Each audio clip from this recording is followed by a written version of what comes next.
episode of Late Night Craft Talk. Yes, it is late night. It is Craft Talk time. Woohoo! Well, so tonight we have an awesome guest. We have Tabitha, a published Native American poet, on tonight's show. We're going to be talking about the art of the spoken word. I am so excited. We've been wanting her to come on our show for a long time. A long time, guys. So we finally convinced her. She decided we all were there. Yes, we had to make our show good enough for her. Gotcha. All right, folks. Did I introduce the video? Yes. Introduce. All right, folks. We're going to play in part of the pre-show. We don't normally do this, but we're going to play a video that I recorded at the beginning of the pandemic where Patrick Stewart was reading poems every day. And I went, you know what? I could do that too. And so I was doing this thing. If Patrick Stewart can read poems, so can I. And I read as a poem, the lyrics to Garth Brooks' song, The Thunder Rolls. And we're going to reference this video when it comes to performing and realizing art, the art of poem and whatnot. We're going to reference that later in the show. And so we want to give this as kind of a primer. And there's a lot to cover tonight, so we decided to play it before the show actually starts. And shall we play a bit, Svea? Yeah. All right, this is the video we've recorded. I recorded, almost a couple years ago on Facebook of The Thunder Rolls by Garth Brooks, including the infamous fourth verse. Guys, just pay attention when look at his teacup. Yes, the teacup. Okay, here we go. Hello, my name's James Hermes, and I recently saw a video of Patrick Stewart reading a sonnet, and he's doing it every day. And if Patrick Stewart can do it, so can I. Today's featured poem is a famous one from a famous poet.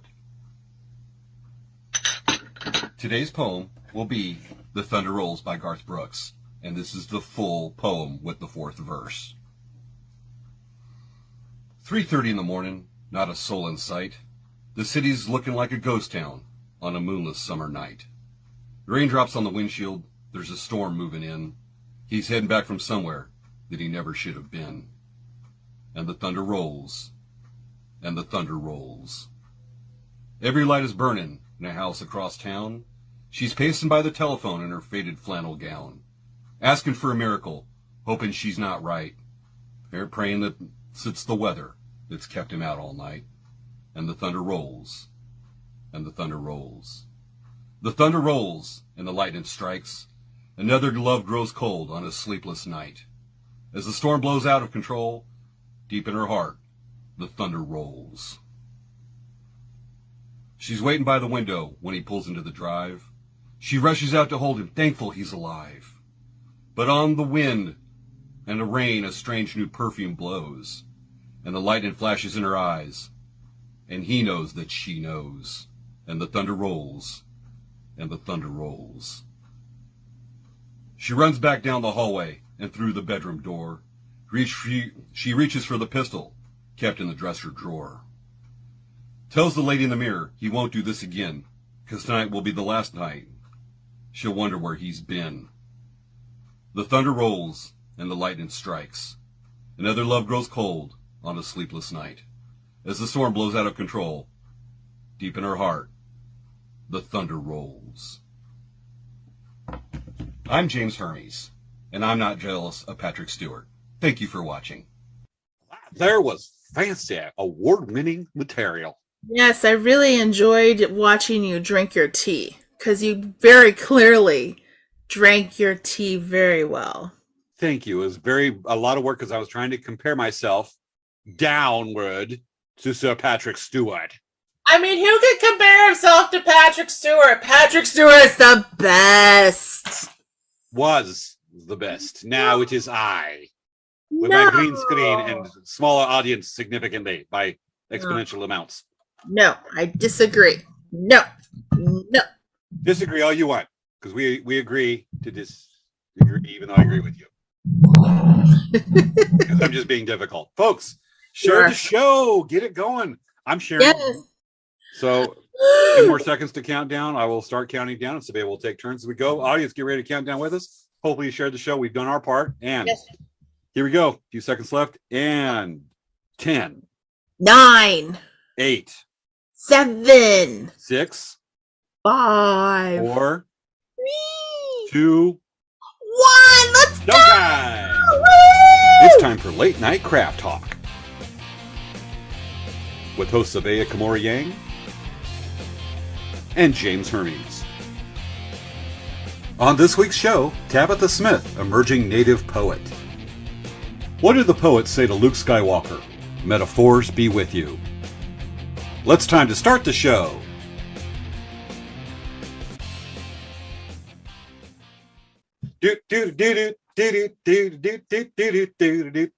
All right, everybody. Welcome to tonight's episode of Late Night Craft Talk. Svea, so glad you're back. Thank you. I definitely got my butt kicked by the booster. But I'm glad I got it. So if you do decide to do the booster, you're going to give yourself 3 days. 1, 2, 3. I had fever and just rested for 2 days. And then the third day I was feeling better. And today is number 4. And I feel like I didn't even have anything happen to me at all. Gotcha. For those that don't know, the last Friday's show, Svea had to call in sick, bow out, whatever it is, but she was not able to do the show. She could have, but she's running a fever because of the booster. I had to handle it that night and run solo. We did it. It was good, but we want Svea here. Yeah, my temperature is about 102 by 8 p.m. last Friday. So I definitely was chilling a bit. Gotcha. Helen Howard was on the show about a year and a month ago. She got the booster and she said she started getting sick about 6 to 12, people she knows, 6 to 12 hours after the shot in the last 2 to 3 days. And you're right there. Yeah. So it definitely is a worthwhile thing. You do want your body to react because when your body reacts, you basically are building up your immunities. So that is important. So be vigilant on keeping yourself safe because COVID is out there. It is definitely not your average flu or cold. It's definitely a little bit more. So and I've had a lot of friends catch it in the last 2 weeks. So make sure you just remember it's okay to wear a mask, just kind of keep your chill, and masks somewhat do work, honestly. I mean, I hear that people, I know I'm trying not to get too political, but I just know a lot of people that when masks were being required, a lot less people were getting so randomly. Anyway, I'm going to change the subject entirely. Okay. So James, how was Elk Rack this week? Our website's still down. We are doing I'm switching hosting companies. We're having a problem with our SSL, what's called the secure socket layer. That is what encrypts the website to makes it safe and minimizes risk for shoppers to buy our stuff online. Yes. And I've been putting it out there, but the company I had with it was a conflict. And so I'm switching hosting companies, moving I have 3 websites to move, and in the process of doing that. And I'm hoping to have the thing up a week ago, but I'm eyeballing next week. So it takes time. It takes time to do it right. Put it that way. So and I'm a webmaster and everything else. Huh? Be patient, everyone. Be patient James with everyone. Otherwise, went out Sunday, a couple days after Sunday last weekend, and did some stalking at the gem and mineral shows over in Quartzsite, Arizona, and picked up some amazing bumblebee jasper, azurite cabochons, and some other stones, and it's just some neat stuff. I caught them before they went to the Tucson Gem Mineral Show, and I'm like a kid in a candy store. I'm gonna have some new and neat stuff coming up over the next couple months as I work it, because I'm picking up beads of stones I never started up, going, this is cool, and I am just itching to have at these suckers. So gonna be some neat stuff coming out. Cool. So what's going on with Dancing Bear? Oh, we did so much this week. It was a lot of shipping, and we've been getting a lot of requests for the CDCR, the inmates. So that's something that recently has just happened for Dancing Bear. We are an approved CDCR vendor. So we actually have items on our website that can be ordered for CDCR inmates. So it's kind of a neat thing to give them some normalcy in their lives. And they can do beadwork. So it's kind of neat. Absolutely. And it's quite a process. So, but we're going to be sending out those catalog requests for them probably we're waiting for the printouts because we're doing some printouts. So it's taking a little bit of time. I think we'll probably be shipping them by next week. Cool. So, and then Um, it's just so you guys know, if you guys are looking for a catalog for us, there is a printable catalog on our website. It's a Google Doc sheet. It's not like the best catalog. We are working on a new catalog. That's gonna be a lot different, but at least for the time being, if you do need to see something that we have, so you don't want to look through our website, you want a catalog, it's actually on our website. If you look in the more options menu at the top of our website. Gotcha. We do have a piece of unfinished business from last week. We last do. week's show. Now, for those of you that missed last week's show, excuse me, we did a STEM episode where we talked about Parker Solar Probe that orbits the sun. It gets close enough to actually has entered the corona of the sun, the outer parts of the corona, which is the outer atmosphere, which is amazing. And Juno, that's going polar orbit around Jupiter, as well as the James Webb Space Telescope. Well, we received a letter of someone that was actually referenced on the show. That was not a real interview. It was faked. It was a parody. And they were a bit upset. We did a bit where we had Parker, we were interviewing the sun. And Parker Solar Probe was buzzing around it, and the sun decided to do a coronal mass ejection and was shown with part of the corona blowing off that creates a solar wind and throws debris out in space. And it was shown to a fart, to a farting sound. And so we actually received a letter from the sun. Oh. Sun, I will paraphrase the letter, but the letter basically said, "Dear hosts of Late Night Craft Talk, I do not appreciate being shown as the object that blesses you with lighting the sky and warms your planet of being suffering from severe flatulence." Okay, James, that was your idea, and I had strongly suggested that you edit it out, but you're just like, no. I think that's really important, and I think a lot of people are going to really enjoy watching that. Well, the sun is asking for apologies. Svea and I have talked about this, so I'm going to go ahead and say, Svea, you're guilt by association. It was addressed to both of us. That I will say that we, the hosts of Late Night Craft Talk, apologize to the sun that lights our sky, that is a giant ball of helium and hydrogen, so hot that it splits atom and creates fission, combines elements, throws out coronal mass ejections, solar wind, plasma flares, that throws out radiation, X-rays, all these things that we sincerely apologize that insinuating that you suffer from severe flatulence.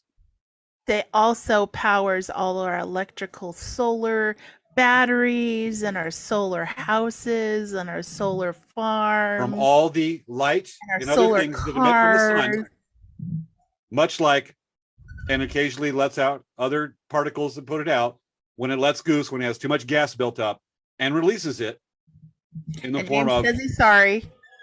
In the form of solar flares or coronal mass ejections. Yeah. We apologize, son, that you have a farting problem. James extra apologizes and promises you that he will apologize in many ways of other atonements. Sorry, son, you giant ball of gas. I hope you didn't offend it then, because honestly, that just sounded like you pretty much just re-offended it. It's the sun. It's science. It was a STEM episode. But it sent you an email and me an email. The sun, I know, it was hot too. I know. This makes it an issue, James. You got to think a little bit more about these things. My monitor almost melted reading it. Okay, we're done with that because we almost crashed and burned it, but we were recovering just in time. All right, folks. Tonight is a poetry episode. Yes, we have talking about the gift. Guest. I'm so excited. Oh yeah, we're gonna be talking about the art of the written word and the way it can convey in art. Oh, wait a second. You know what? I think I need to read a bio. Yes, please. Okay. We have a very, very amazing, cool guest tonight. So we have a bio here to read you. Tabitha is an emerging poet writer from Sacramento, California, and is an enrolled member of the North Fork Mono tribe, Eagle Clan on her grandmother's side. In addition to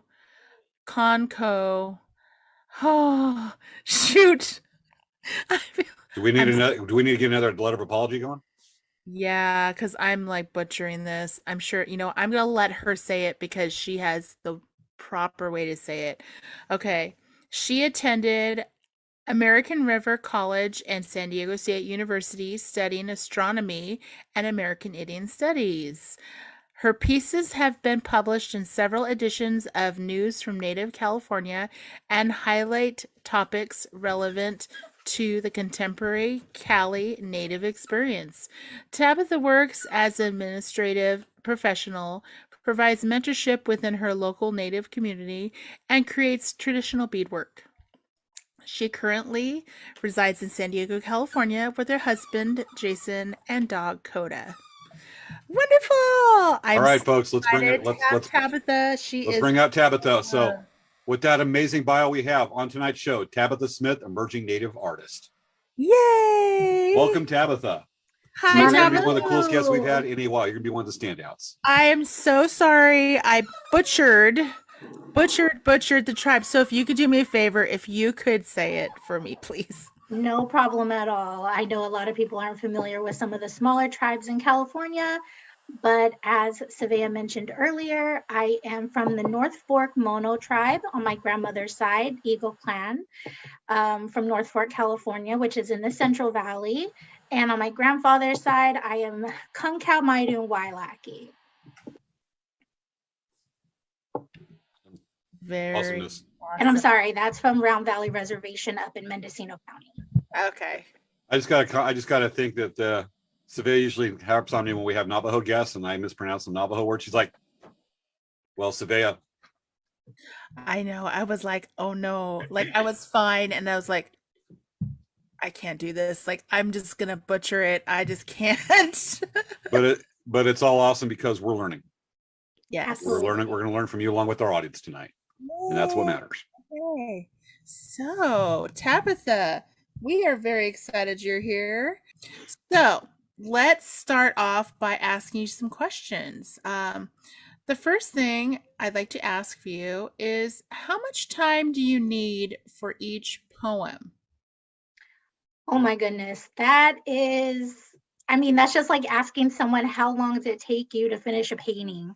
How long does it take you to finish any type of creative piece of work? And I think it could be something as quick as 10, 15 minutes. It could be something as long as years, because there are pieces that I constantly revisit and kind of tweak, to kind of just make it a little bit better than it was before, or to serve a different type of purpose. So yeah. it just really depends. It's a lot of crafting, like you're massaging the words and you're just making them rhyme and feel good together. Maybe not rhyme, but just they really you're always working on the flow. Well, Absolutely. I'd imagine it's like any art piece that you have a piece that you may realize the middle or the end of the poem. Sometimes it's like anything, and you know the end or you want to say, and then you put it together, and it's just like it's not coming. So maybe you may put it around the side or a file wherever you write it, and it may sit off to the side for a while until suddenly you could be driving a car, taking a shower, waking thoughts in the morning, and boom, you got it. Absolutely. Just like with any type of craft, beads or painting or leather or anything, words and the syllables and nouns and adjectives, they're all a part of the mechanics that make up a poem. So yeah. Well, yeah. We know that you've been doing beadwork and whatnot for Native crafts for quite a while, right? Native artistry. With that, what inspired you to create poetry? To take on that art form, the art of the word? Right. I feel that I've always wrote in journals. I've always been a journal writer since I was a child, and just kind of writing down your thoughts, feelings, emotions. As I got older, I actually realized that I have anxiety. I have generalized anxiety disorder that I was diagnosed with some years back. And, I realized that writing was a form of healing for me to be able to get all of those thoughts and emotions out of my mind, off of my heart, onto paper. And then once I read them back, I was kind of, a little bit blown away by some of the thoughts and feelings I did have and how I was dissecting them and learning to understand them a little bit more. So that's actually how I started writing poetry. And then, just like with every other craft, I'm beading, I'm, out in nature, and all of the life around you becomes inspiration, right? Out of curiosity, because granted, your poetry coming over and you writing poetry is self-improvement, correct? Absolutely. It's self-improvement. And imagine that when you realize some of these anxieties you may not have realized you had that came out from the word, the feelings you put out. I know people that, like, say, if they have to report, say law enforcement or whatnot, and this is going to translate over. Hear me out. When they write the report, or I have to write a report when I used to do security, that when you know it's there, you write it down, and all of a sudden it's like externalized. It's like, I don't remember this, because you put what you have out on the paper, and you're like, and when you look at it, all of a sudden it's like from an outsider, it's from an outside looking in a little bit. You become kind of neutral looking at it in a way. Do you find that with your own realizations in your own self when you finally look at the poetry and read it later? Oh, absolutely. And I feel like, I've always been a strong writer. So even for work and proofreading essays and doing anything like that, when I go and I read a piece, one thing that I've been taught is, right, to remove the fluff. So I think in college, a lot of us are used to writing essays, and you're trying to meet that minimum word count, and you like try to just fluff it up to meet that minimum word count. And I feel like poetry is the exact opposite. You're taking away all of that fluff to get to the meat and bones of it. And just like you said in a report, you don't need all the fluff. You need the basics, you need the foundation. And that's really how I see poetry. It's like the foundation. And just like with a scientific theory, how they say the more complicated the theory, we're probably not close to what it actually is. And the more that you simplify it, and the more that you get it down into layman's terms that people could actually understand and digest, you're closer to whatever you are trying to portray, and whether it's a thought, emotion, or scientific theory. There actually is an even really simpler poem called a haiku. There literally is a poem that's like this big, and it's called a haiku. So absolutely. I just had a moment of realization that I could, in a poem. I just wrote it down. You want to hear it? I don't know. Is it sure? Okay. This is conveying my fears and my realizations about the show and my co-host. Ready? We put it out there for our public. I'm going to put it out there now. Roses are red. Violets are blue. Okay. If you don't like Princess Leia, Svea doesn't like you. For those of you who don't know, Princess Leia is Svea's dog. Really awesome little cute chihuahua. Oh my gosh, that's really that fun. Is hilarious. That's hilarious. Am I accurate? A little bit? So accurate. Okay. Yes, 100%. Gotcha. Who isn't gonna love that little dog? She's like so sweet. Like, she loves everyone. She may bark, but she loves everyone. Well, I bring out my sulcata tortoise, but she's 60 pounds, asleep at night, and not as cute as, and harder to dress in costumes. Not very affectionate. Oh my God, I would love to see. Actually, she is affectionate. A little too much, to the point that she'll crush your foot. Anyway, you are published, correct, Tabitha? I am actually, my 5th poem will be published this winter in the edition of News from Native California. I'm very excited, and it should be out. It's actually out in digital, and it's hitting mailboxes and newsstands now. I think we do have a picture of the publication. Should we bring it up? Yeah. Okay. News from Native California. And that beautiful picture that we had even on your intro, for the intro slide for you to come on. Awesome photo. God, it's an awesome photo.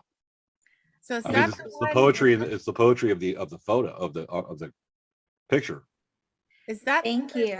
That's coming out now, or that's like an older one? This is an older one. So I was actually, the piece that was featured within this edition is called California Queen, and I can read it for you all when we get to that part. Okay. But it just so happened to be a photo that kind of fit the essence, especially moving down here to Southern California from Northern California. We kind of have the surf culture, and I think, when people think of California, you think of, hey, dude, surfer dude, blonde hair, blue eyes, surfer girls. Yeah. And I think just to kind of as a contrast to that, I'm thinking, okay, well, here I am, a California native, to the blood, tied to the land. And, you have that sense of erasure. And so this photo was actually taken not with that thought in mind. This is actually a photo from one of our, it was just like a couple shoot that we did prior to even being married. And the photographer just captured it just so eloquently, and it goes along with that poem. So yes, News from Native California features all types of current events and features a lot of different types of artists and activists and educators from across Native California. And so if anyone, they have an online presence, you could check out their digital copies there, or you could also sign up to receive them. Gotcha. Matter of fact, let's look, and we have a picture of one of the inside of that magazine. And let's take a quick look at that. Here we have from the inside, News from Native California. In your poem, it reads, "The truth always has the last word." Is that the poem? That's a different poem from the other magazine. Yes, so it's another magazine. This is the most recent one, I believe, was published last year, 2020.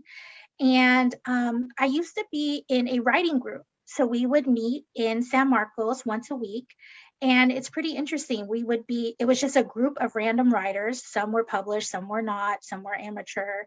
But we would be given a writing prompt and set a timer for 30 minutes and just write. And this was a piece that the prompt was truth. We're talking about the publication that you are published. Do you mind sharing a couple of your poems with us? Yes, share with us some of your Sure. awesome work. Thank you. I'll go ahead and start with the first one because you have the photo up and it just goes along so well with it. The name of it is called California Queen. Bronze-skinned empress gilded in gold, ocean breeze swept locks illustrious and bold. Luminous smile radiates vivid as the sun.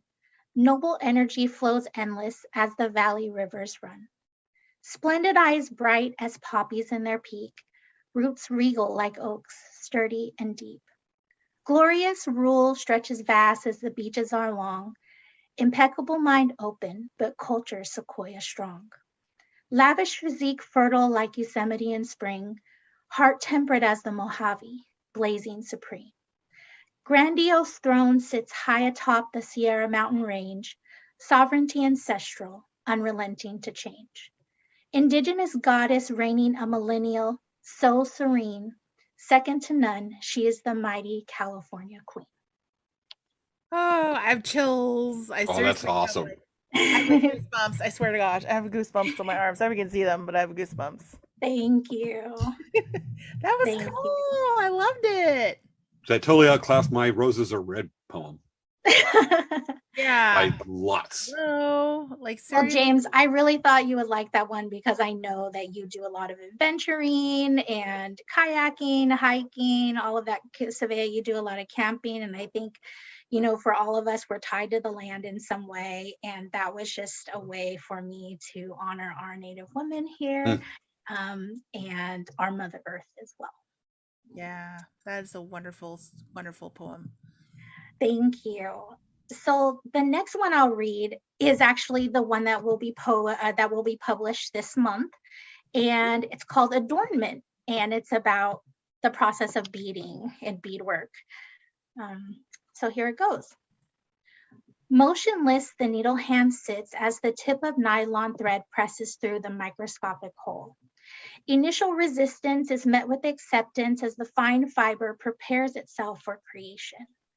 On a large tray, a vibrant array of seeds are assembled into tiny mounds, each assigned with predetermined instruction, ready for launch to awaken a blank foundation of fabric. By the hundreds, they wait anxiously for selection.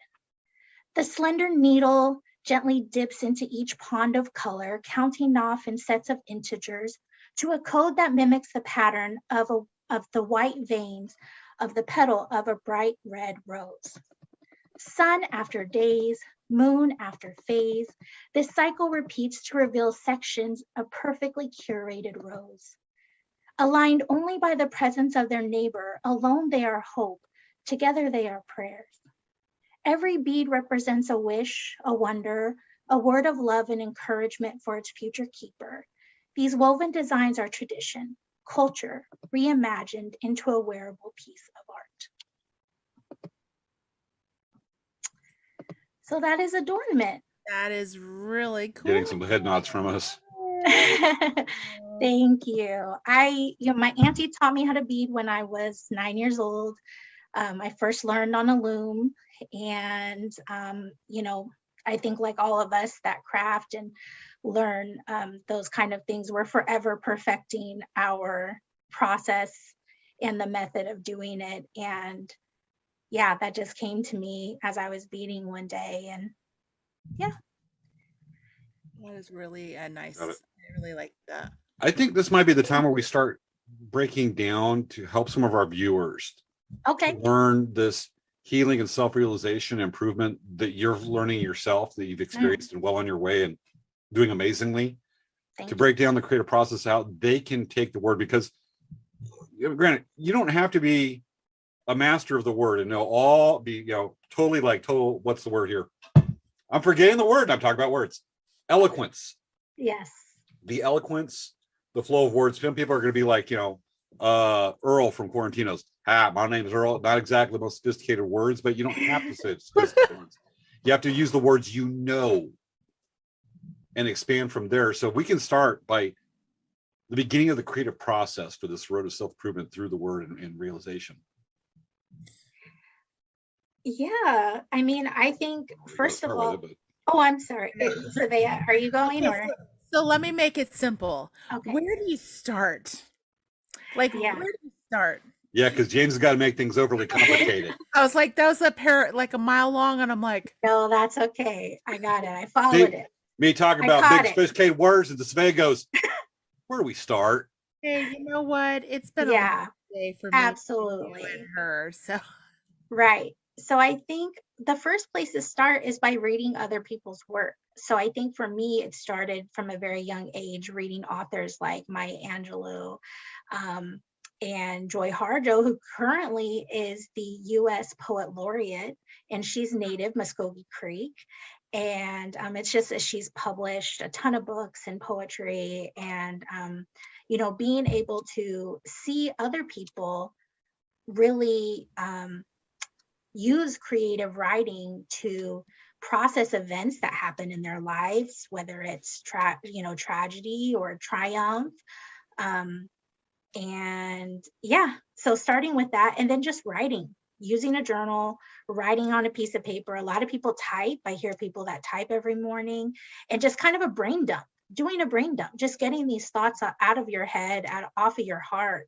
And like you said, being able to go back and read them, and kind of you find beauty in them from the outside looking in, like, wow, I didn't know that I was feeling so deeply about this, or I didn't know that my thoughts were so profound about it, and being able to just explore more and see where it takes you, as with any creative process. I found a poem, like I read it to you forever, like a while ago. I found a poem that I was writing down my emotions about how I felt about painting on a skull, like on a cow skull. And it was like, and I was like, wow, that was intense. I'm like, I know, oh my goodness. And this was me when I was in high school. Right.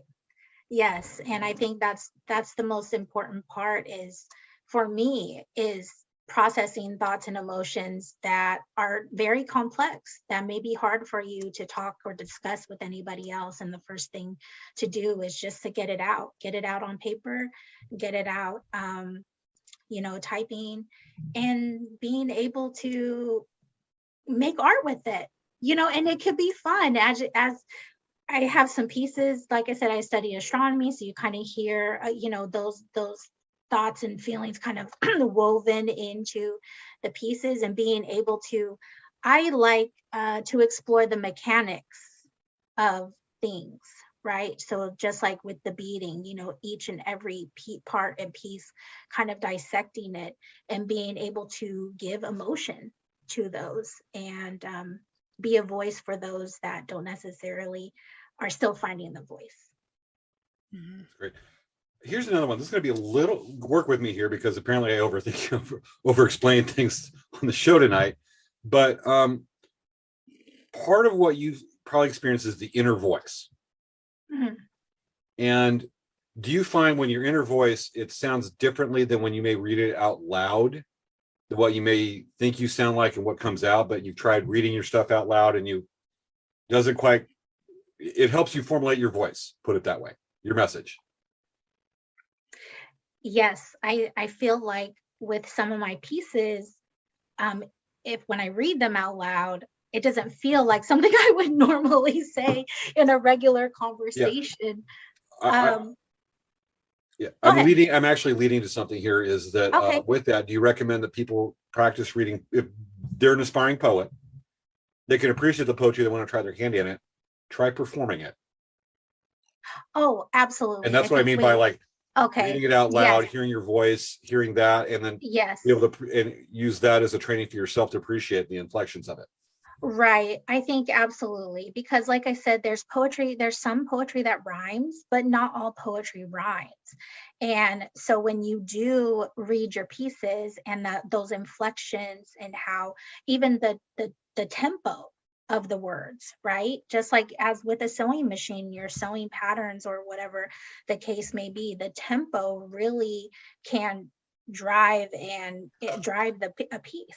You pick up the pace, and you get, just like with music, the beat picks up, and so your heart starts to race a little bit more, and you're kind of anticipating what that next one is. I think with my style, I kind of slow it down because my mind is always racing. So I actually slow the tempo down a bit so that folks are still anticipating the next line or the next word, but just in a different way. Gotcha. It almost feels like when you're reading poetry and you're performing poetry, it's almost like being an actor. Like you see the lines, and it's how when you're talking about delivery. Like, so if you have this like Shakespearean line, or you have like, oh, like like you pick whatever movie you like, right? And you take that line, that favorite line of your actor that you like, says this one line, and it just makes sense, right? It's like how they delivered the line really conveyed the message, versus if they did it totally different, it would change the story entirely, right? So when you're saying like the intention of saying it slowly, or to say, the tempo, and it really, it affects how your poem is. So with that, we talk about the special word in visualizing. We talk about songs, and people realize that music is poetry. And during the pre-show, we did play that video that I recorded at the beginning of the pandemic that we did for everybody. Just kind of, we're going to start referencing it now. Where I read the Garth Brooks song "The Thunder Rolls" with the fourth verse, and that's actually my train of thought here when we were talking about reading it out loud and knowing the performance of it to really appreciate it. Mm-hmm, mm-hmm. And you can see my inflections as I'm realizing and get a mean face, get serious, and kind of slow down in the reading, is that I'm gonna start to appreciate the nuances of it. And that's where I went with the question here a couple minutes ago. James, it'd be like, okay, when we start our show, be like, hi folks. Sounds like a cold start. Join us today. So what's had a great week. Bueller? Or like, we had a great week. Bueller. It was so much fun. It was like, okay, that really affects how the show is going to be like, yay, or boo. Okay, anyway. Well, that's what we decided to do. Anyway, but with that, Tabitha, what do you think? What songs do you recommend that you feel help people appreciate the poetry of the song? Oh my gosh, there's so much music out there, and I think it really just depends on the genre that Let's that look at you. the poetic attributes, the poetic qualities of the song. I think all songs Because are some songs like Boogie Boogie or Booga Booga, Shana Na Na Na, all Well, not so I much really poetry. think, I really think it has to do with the artist, right? So I think there's feel good music, right? That's just, it has its moment, that you just don't want to think, you don't want to feel, you kind of just want to have a good time, right? But then there's also, right, there's also very thought-provoking artists that are out there that really dive deep and give words to the emotions that we're feeling during some of our, darkest moments that we have, whether we're grieving, suffering a heartbreak, or just and then there's ones that we're celebrating life, what a good life feels like. And I think that's why we all resonate with music one way or another, even if it has no words. Yeah, Right? Or even no music. supercalifragilisticexpialidocious. I mean, that means something. It doesn't, but it does mean something. When you To talk a about getting a breakup, preschooler, I it suddenly might. started. When you start talking about breakup, I started thinking of Earl's Gotta Die by the Dixie Chicks. Not feel good, not a good breakup song. Right. There's also one, yeah. I It's think like when I feel like tired, or just want to just kind of just chill, I'll turn on Pink Floyd's Dark Side of the Moon and I turn the lights off, listen to the music. I love it because it just makes me feel so mesmerized by the music. I yes. like to play For Whom the Bells Toll by Metallica. And occasionally Chinese Democracy by When Guns N' Roses was good before Slash left and Axl became fat. Anyway. And I love artists like India Ari, who's like neo soul, and one of my favorite songs is like Strength, Courage, and Wisdom, which it's like simplicity, but it's also those words that we need to hear about ourselves, that it's all within us. And I do have one last piece. It's very quick. If it's okay, if I could just close us out on this. Yes, let's do it. It's one of my first ones that I wrote, so it's a little bit more simplistic, but I like it. It is called A Life in the Sunshine. Change occurs when situations in the present no longer suffice. Destinations rearranged, conditions the same, no time to decide what's right. The mind seeks elevation, internal revelation, reflect a heart that's yearning for more, willing to gamble all that it's worth to unveil what the future beholds. Hate sulks in the shadows, fear festers in the cracks, and jealousy feeds on the weakness you show. Negativity has no place, only poise and grace, dignity and faith, holding space for what's in store. A life in the sunshine, soul-filled and divine, is what I'm striving for. Thank you. That's awesome. I love hearing that. That's good. Thank you. And I think that's just one of those feel-good pieces that, I think we all kind of get to that point in our lives when we're like, okay, well, what we're doing is cool, but I want to do more. I want to do more. But what is that? What does it look like? And we, our lives are ever changing and evolving, sometimes by choice, sometimes by force. But ultimately, the end game is that, want a life in the sunshine. Yay. Thank you so much, Mana Hopu. Thank you so much for having me. You're welcome, Tabitha. You're always welcome on our show. We love you. And we were very honored that you would come on our show and talk about your poetry. Thank you. Yes, Tabitha, always awesome having you on. Thank you. Thank you. You add some extra class to the show because Leah brings it up, I bring it down, and you bring it up a bit more.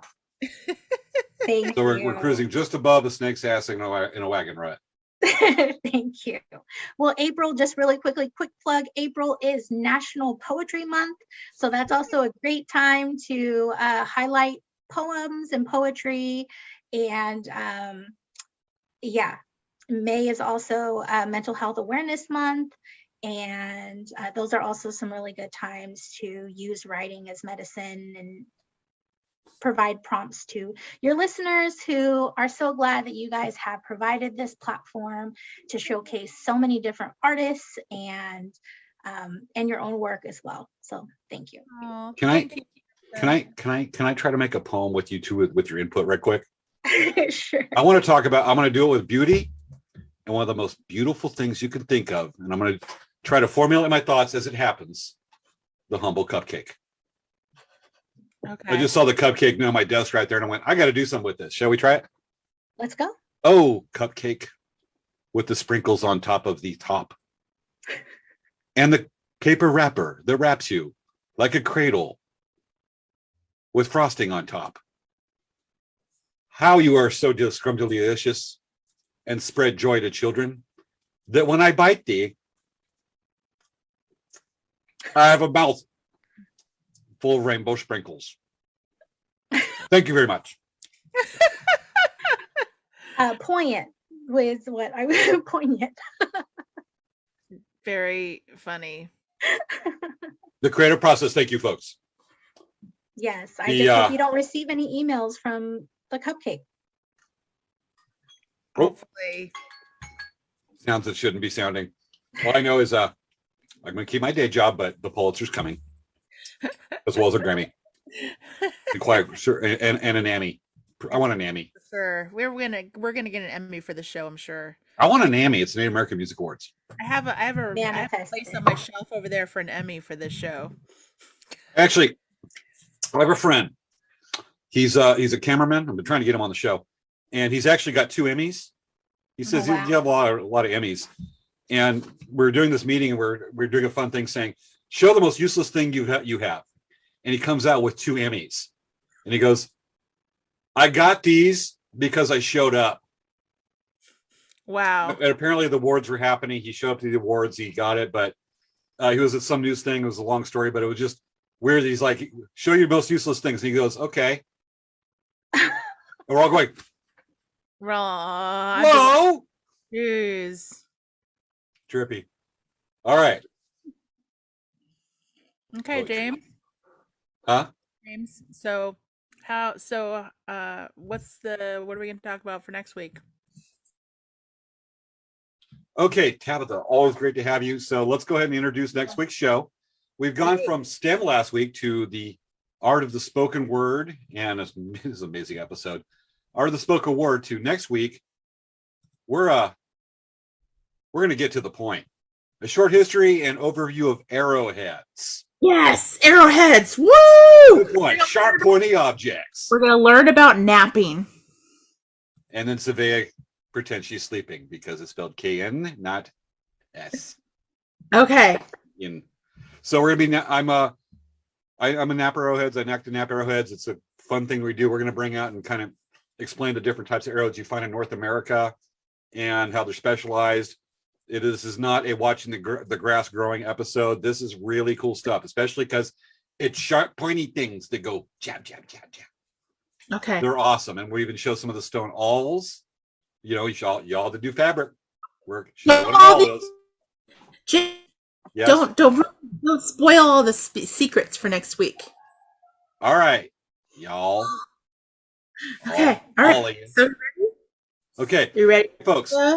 They're gonna be a fun show. Let's go ahead and get this queued up. We're gonna dance it out, and this has been another episode. Again, Tabitha, thank you. Thank you, Tabitha. You're awesome. Yep. Oh, and then one more thing. We're gonna put Tabitha's information into the so you can follow her on Instagram. We're gonna put her Instagram handle in our description so that you can follow her because she's awesome.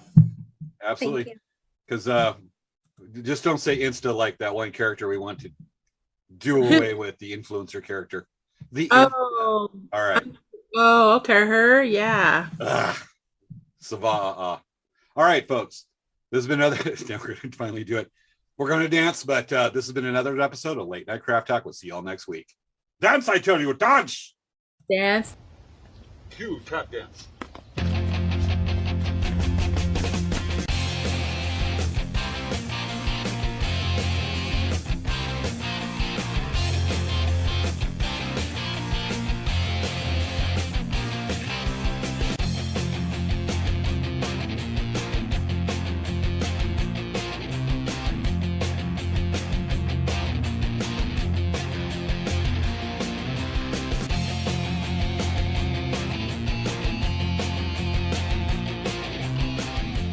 Oh, ain't he cute? Good night, folks.